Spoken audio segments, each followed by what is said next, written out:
So it was one of those mornings where I didn't just wake up on the left side, I woke up on my far left.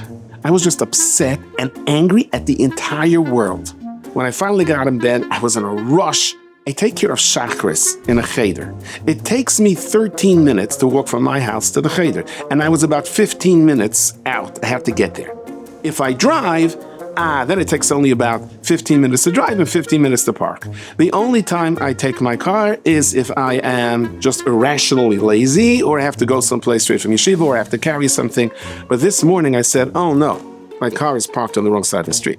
So those of you who don't live in New York City, we have something called musical cars. It's called alternate side parking, where you move the car from one side of the street to the other so that this machine comes and turns and blows leaves from one side of the street to the other. It's a complicated process. I can't explain it. But if you're on the wrong side of the street in the wrong hour, you get a hefty ticket. And I said, here I am. I have to move my car and come late because I can't be parked where it is. Great.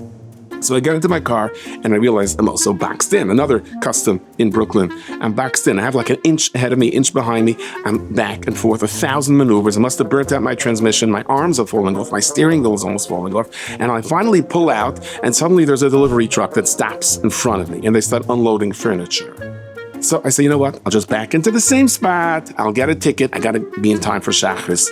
And I turn around and somebody else took the spot. And I say to that person, you know, you're going to have to move soon. You're on the wrong side of the street. He said, no, this is the correct side of the street. Tuesdays, we're okay on this side. It's Fridays that we can't be here. And I said, he's right. I was on the correct side of the street. My ADHD again. I said, I just spent 15 minutes burning out a transmission, breaking my arms, getting out of a tight spot to be stuck behind a truck. And what was I doing? I was leaving the correct spot to be stuck behind the truck.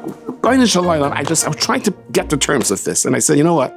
Because I'll say, if your look on the world is everything is bad and everything is gloom and doom, the Rabbi says that's your attitude, then even things that are good you won't pick up. And if you really want to believe that everything is good, I want to see the good in everything, that even things that are not good become good. Ben Piras Yosef, Ben Piras Ale Ayin. Ale Ayin. Yosef had the ability to see the world as good, as difficult as it was. The Or Chaim HaKadosh says that the wife of Potiphar called all of her friends, all of the princesses, and surrounded Yosef HaTzadik. You have no choice but to look. And Yosef closed his eyes. He said, Rabbi Shalom, I'm in your hands.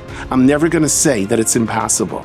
And that's why he was zeicha to this bracha of Olos Ayin, to be above the eye. He always sees good, and the Rashi says, people always see him as good. It's the greatest bracha in the world. It's the key to our shalom bayis. It's the key to our chinuch. It's the key to self-esteem. It's the key to our everything. Tell me something. Are we not surrounded, just like Yosef HaTzadik was? Doesn't the Yetzirah say to us, too bad? And can't we say the same thing? Close your eyes. Your eyes will be above it. And I'm telling you, it's worth it. Because you'd much rather be on the wrong side that turns out right than the right side that turns out wrong.